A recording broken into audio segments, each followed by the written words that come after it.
¿Qué tal, mis queridos alumnos? ¿Cómo están? Otra vez su servidor Luis Alberto Arias Hidalgo para ofrecerles el tema 4, que es modelado de negocio. En esta unidad 2 que estamos viendo, denominada requerimientos RUP, para lo que es el curso de ingeniería de requerimientos. Este tema 4 se titula modelado de negocio.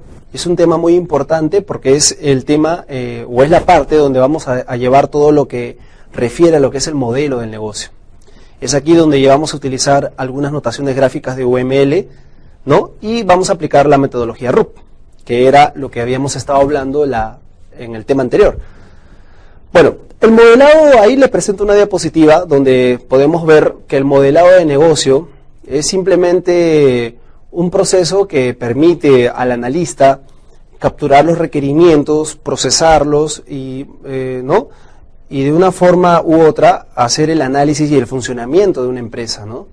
Tal como está, y después hacer un análisis y un diagrama de cómo se verá después, ¿no? En este modelo nosotros podemos ver que en este modelo nosotros vamos a observar que vamos a sacar conclusiones de cómo funciona, como les decía, en la actualidad, y cómo funcionará después. Nosotros en la parte de la diapositiva podemos ver al final que yo les estoy presentando unos gráficos. Esos son gráficos UML donde podemos ver algunos elementos que intervienen en el modelado de negocio, como lo que es el trabajador del negocio, el actor del negocio, el caso de uso del negocio, y ojo que hay más gráficos, pero ahora solo vamos a ver estos tres. Para terminar, el modelado del negocio es el proceso en el cual nosotros vamos a modelar el funcionamiento de un negocio, ¿no? O cómo quiero que funcione un negocio. Esto iría en la etapa de elaboración de un sistema. Si ustedes se ponen a hacer memoria, en el tema anterior, en el tema 3, habíamos visto lo que son etapas o fases del RUP, ¿no? Habíamos visto que había inicio, elaboración, desarrollo y cierre o transición. En la parte de elaboración nosotros vamos a hacer el modelado del negocio, y entonces es lo que vamos a mencionar ahora, que es un proceso en el cual vamos a ver cómo funciona el sistema, cómo captura los requerimientos y etcétera. Bueno, en este modelado del negocio nosotros vamos a ver varios aspectos. Uno de los aspectos que vamos a ver son los casos de uso. Ya habíamos hablado acerca de los casos de uso, ¿no? Los casos de uso vendrían a ser procesos de la empresa, ¿no?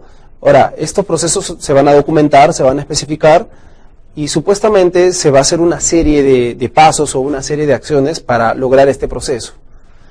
En este caso de uso, o en estos casos de uso, van a intervenir personas, y a esas personas se le llaman actores. En este caso, nosotros tenemos lo que son los actores externos. Ya habíamos hablado de actores, si no recuerdan, en la unidad anterior, o en la semana anterior, o en el tema anterior, mejor dicho. Nosotros vamos a manejar lo que son actores externos, que serían los actores del negocio. Son los que están fuera del proceso, o sea, no están dentro, juegan un rol importante en el funcionamiento del sistema, pero no forman parte de él, ¿no? O sea, mejor dicho, solo interactúan, pero no están dentro del sistema, o sea, no forman parte de la funcionalidad. Entonces, estos serían los actores externos. También trabajamos con lo que son los actores internos, o lo que son denominados trabajadores del negocio. Ya, ellos son los que están dentro del proceso del negocio. En inglés lo podríamos llamar los workers, ¿no? Los trabajadores. Representan un rol o un conjunto de roles que desarrollan dentro del negocio, ¿no? Ellos manipulan el sistema y van a interactuar con él, pero formando parte de él, ¿no? Entonces, en un modelado de negocio, nosotros vamos a ver muchos aspectos, pero uno de los aspectos más comunes que van a ver son los casos de uso y los actores. Vamos a poner un ejemplo. En el almacén. En el almacén, en un ejemplo de almacén, por decir. En un almacén, un caso de uso podría ser el proceso de actualizar el stock, por decir. Entonces, ese es un caso de uso, y para eso van a intervenir ciertos actores. Por ejemplo, en este caso, un actor interno sería el almacenero, porque él es el que va a registrar la entrada o la salida de los artículos. Entonces es muy importante definir el actor en este caso. Ahora, un actor externo podría ser, en este caso el almacén, bueno, no trabaja con actores externos, pero imaginando, por decir, si fuera un área de venta, un actor externo sería un cliente, ¿no? O podría ser también un proveedor, ¿no? Mientras que un trabajador de negocio o un actor interno podría ser el que vende, en un caso de área de venta, no el vendedor. Entonces, estos son algunos aspectos que ustedes deberían manejar. Ahora, caso de uso, como les decía, viene a ser los procesos que nosotros queremos que haga el sistema, pero en primera instancia nosotros debemos definir qué es lo que hace el sistema. Supuestamente, si es que hay un sistema ya en la empresa, nosotros deberíamos de capturar todos los procesos que hace ese sistema, o sea, todos los casos de uso, y de ahí recién hacer una mejoría en base a lo que ya se tiene, ¿no? Ahora, si en esta empresa que vamos no hay sistema, entonces ahí sí nosotros empezamos de cero y comenzamos haciendo los casos de uso, ¿no? Bueno, en este caso ustedes van a darse cuenta que cada vez que hagan sus procesos o hagan su modelado del negocio y a la vez hagan los casos de uso, ustedes van a darse cuenta que estos procesos o estos casos de uso van a interactuar ciertas personas, ¿no? Que ya saben que se denominan actores internos o actores externos, ¿no? Entonces, lo que hemos visto en toda esta unidad 2, ya nos estamos metiendo más a lo que es la tecnología RUP, a lo que es el RUP, ¿no? Hemos conocido algo de UML, como hemos visto en el gráfico. Yo les he enseñado los gráficos de los actores, de los procesos, pero hay más gráficos. Faltan los flujos, las entidades, ¿no? Y falta cómo hacer los diagramas, ¿no? Cómo hacer el diagrama de actividades, el diagrama de casos de usos, el diagrama de dominios, que eso lo vamos a ver posteriormente. Entonces, para tener una idea concreta de lo que estamos viendo, podríamos decir que en esta parte o en este tema de lo que es requerimientos RUP, hemos tratado de ver la introducción o la teoría de qué es lo que vamos a hacer para desarrollar nuestro sistema. Acuérdense que habíamos quedado desde el tema 1 que muchas empresas o muchos analistas hacen su sistema de una forma informal. Por decir, yo quiero hacerle un sistema ya quiero hacer una página web, por decir. Quiero hacerle una página web a una tienda, a una empresa que vende por internet. Entonces, hay veces, como el sistema quizás no es muy grande y la empresa no lo es, entonces nosotros, quizás por la experiencia que tenemos, comenzamos a programar, ¿no? Sin haber hecho un análisis previo, sin haber capturado los requerimientos, ¿no? Sin haber hecho el modelado del negocio, o sea, sin haber hecho nada de eso, todo lo sacamos de la mente. Hay veces, si el sistema no es muy complejo, el sistema no sale bien, por lo mismo que quizás es un sistema pequeño y quizás no nos da muchos problemas, ¿no? Un sistema pequeño, tenemos experiencia, entonces todo sale bien, pero hay que pensar de que quizás puede darse la ocasión o puede darse la oportunidad de que hagamos un sistema grande y quizás nuestro cerebro, por más inteligente que seamos nosotros, no tiene la capacidad de retener toda esa información. Entonces nosotros debemos documentar y debemos de definir bien qué es lo que se quiere del sistema, qué es lo que se quiere alcanzar, cómo lo vamos a hacer, qué modelos voy a seguir. Y ese ha sido el objetivo de todas estas, de la unidad 1 y de la unidad 2. Hemos hablado de requerimientos, hemos hablado cuáles son los procesos del requerimiento, cómo puedo obtener los requerimientos. Hemos hablado de un tema muy importante, que a pesar de verse sencillo, como es la entrevista, ¿no? Un tema sencillo, pero es un tema muy importante para lo que es la captura de requerimientos. Porque inicialmente nosotros no vamos a desconocer la información que hay en la empresa. Entonces, esta empresa, si queremos hacerle el sistema o el software, tenemos que ir nosotros y entrevistar o preguntar. Entonces hemos visto varios aspectos en cuanto al sistema. Y hemos acabado con lo que es el modelado de negocio. Ahora, el modelado de negocio viene a ser como una especie ya de un blog de lo que va a ser la programación, ¿no? Porque acuérdense que después de todo esto, después de todo lo que estamos viendo, lo que es el análisis, vamos a crear también las entidades que intervienen, bien, que algunos le llaman clases, ¿no? Entidades o clases. Ya, entonces vamos a ver las entidades, que al final estas entidades se convierten en tablas, ¿no? Ya hablando de programación y de sistemas, estas entidades se convierten en tablas que van a estar en una base de datos, ¿no? Entonces, nosotros empezamos, lo que hacemos es empezar con lo que es el modelado, porque todo se basa en el modelado de negocio. Ustedes dirán, profe, hemos hablado de requerimientos, hemos hablado de todo eso, pero en sí, eso ha sido una introducción, ha sido algo preliminar.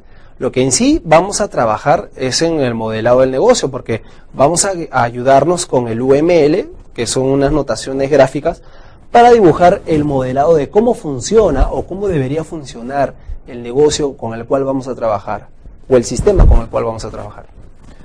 Entonces, es muy importante ver que gracias a estas herramientas nosotros vamos a tener un documento de cómo va a funcionar el sistema o cómo quiero que funcione el sistema. ¿Bien? Entonces es un tema muy, muy sencillo y simplemente es cosa de que nosotros pongamos bien el análisis, definamos bien las cosas, definamos bien los requerimientos para que no tengamos problemas.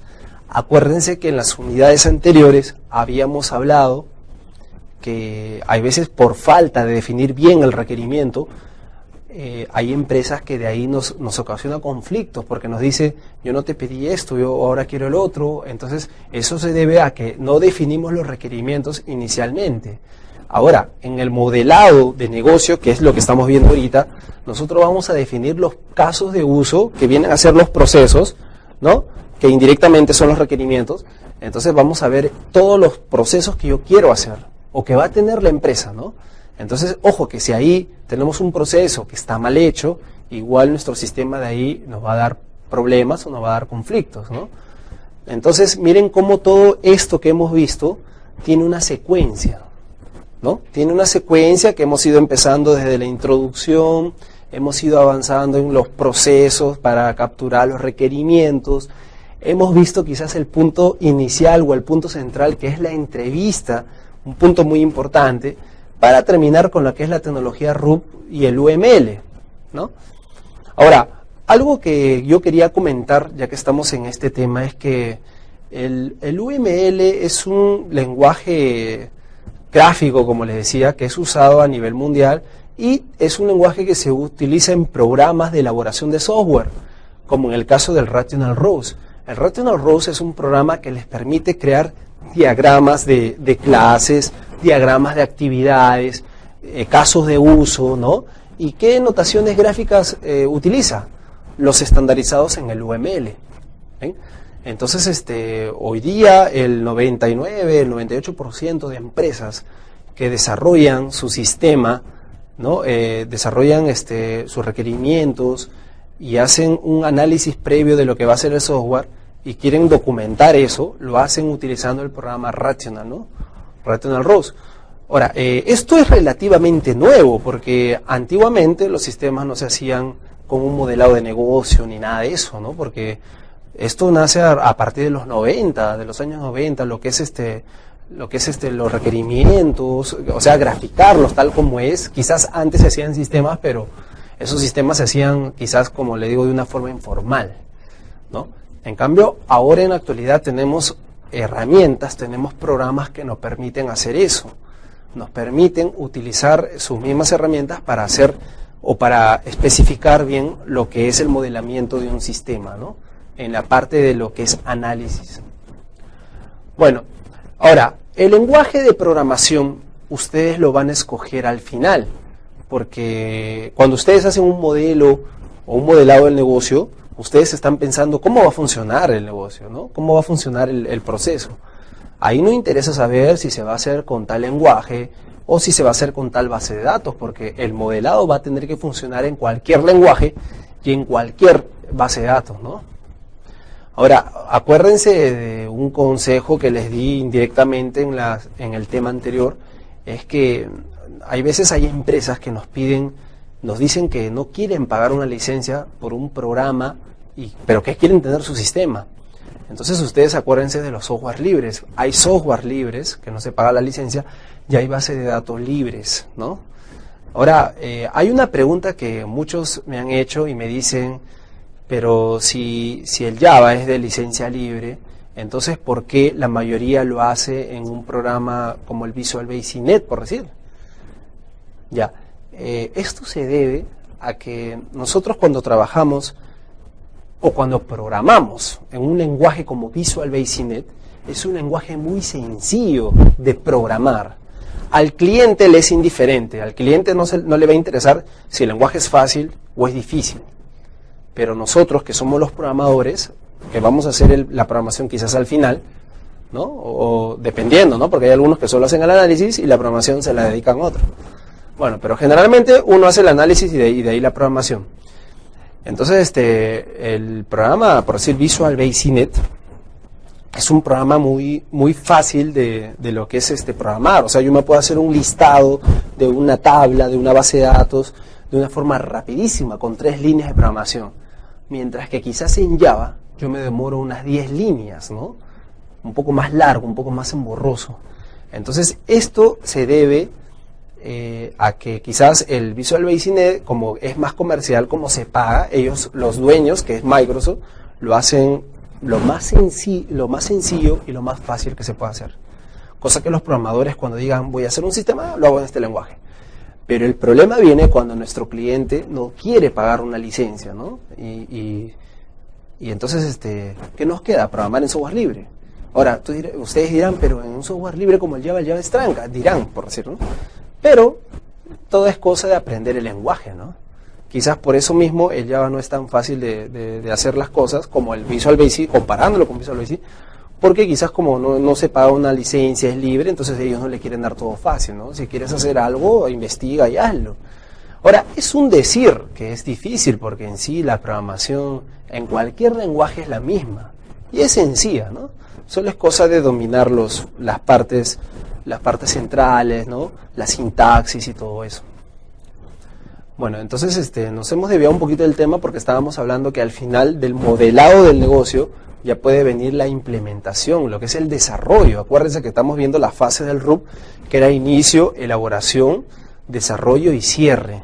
Entonces el modelado del negocio va en lo que es la elaboración, cuando estamos elaborando. Ahí vamos a elaborar nuestras gráficas, nuestros procesos, nuestros casos de uso, nuestros diagramas, para que de ahí recién venga la programación.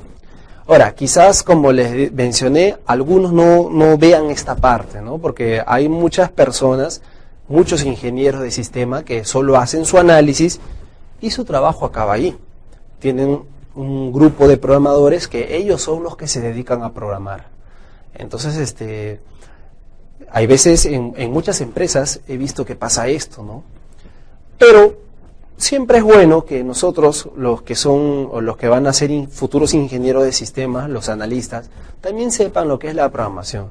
Y hay veces si uno hace el análisis y de ahí sale la programación, mucho mejor, ¿no? Porque acuérdense que es como que el que diseña el plano, de ahí lo hace, ¿no? En cambio, hay veces uno diseña el plano, pero lo hace otro. Y quizás ese otro no hace lo que uno quería, ¿no? Pero eso depende mucho de cómo trabajemos, ¿no? Quizás nosotros estamos llevando lo que es ingeniería de requerimientos, requisitos. Más adelante, quizás en un curso de lo que es programación, ustedes puedan implementar lo que estamos viendo ahorita, ¿no? Nosotros estamos viendo lo que es el modelado, el análisis, ¿no? Documentar todo eso. No vamos a ver en estas unidades lo que es programación, pero sin embargo vamos a tocar muchos puntos de lo que toca la programación, como lo que es una entidad, que muy pronto en la próxima unidad vamos a ver lo que es la entidad. Hemos visto ahorita la teoría de lo que es un caso de uso, pero todavía más o menos no sabemos cómo especificarlo, pero ya sabemos que el caso de uso es un proceso, ¿no? Un conjunto de acciones que hacen un proceso. Hemos visto lo que son los actores, que en cierta forma vienen a ser entidades de ahí. Estos actores se convierten en entidades, ¿no? Por decir, un vendedor, un almacenero, un cliente, al final se convierten en entidades. Bueno, entonces este ha sido nuestro tema 4, lo que es modelar el negocio. En nuestra próxima unidad ya vamos a ver casos prácticos, ¿no? Vamos a meternos quizás en un caso para ver lo que es, cómo se maneja esto ya de una forma práctica. Hemos estado viendo hasta ahorita lo que es la parte teórica. Una observación antes de despedirnos era que algunos me estaban preguntando en cuanto a las clases. ¿Qué es una clase? ¿Qué es una entidad? Me preguntaban si se hacía una clase en Java o si se hacía una clase en tal, debido a las actividades que hay en el libro. Bueno, cuando se refiere a lo que es las clases o entidades, se refiere a lo que es una tabla, ¿no? Ahora, ¿cómo se grafica? Porque nosotros no estamos viendo programación.